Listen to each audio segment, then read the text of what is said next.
মালয়েশিয়ায় কর্মরত বাংলাদেশি শ্রমিকদের ওপর অব্যাহত শোষণ, প্রতারণা এবং ঋণ দাসত্বের ভয়ঙ্কর চক্র নিয়ে গভীর উদ্বেগ প্রকাশ করেছে জাতিসংঘ মানবাধিকার পরিষদের নিযুক্ত বিশেষজ্ঞরা।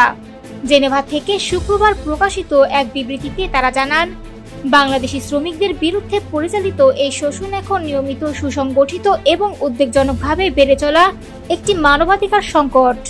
জাতিসংঘ জানিয়েছে, মালয়েশিয়ায় বহু শ্রমিক মিথ্যা প্রতিশ্রুতি, অনিয়মপূর্ণ নিয়োগ প্রক্রিয়া, পাসপোর্ট জব্দ এবং চুক্তির শর্ত ভঙ্গের কারণে বিরাট ঋণের বোঝা নিয়ে জীবনযাপন করতে বাধ্য হচ্ছেন।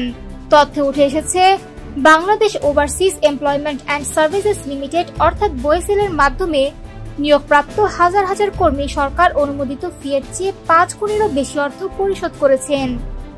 শুধু তাই নয়, চুক্তি অসঙ্গতি, ব্যক্তিগত তথ্যের অপব্যবহার, অতিরিক্ত টাকার দাবির অভিযোগ এবং শ্রমিকদের অজান্তে ভিন্ন কাজের চুক্তিতে পুনর্বহাল, সব মিলিয়ে পরিস্থিতি রীতিমতো ভয়াবহ।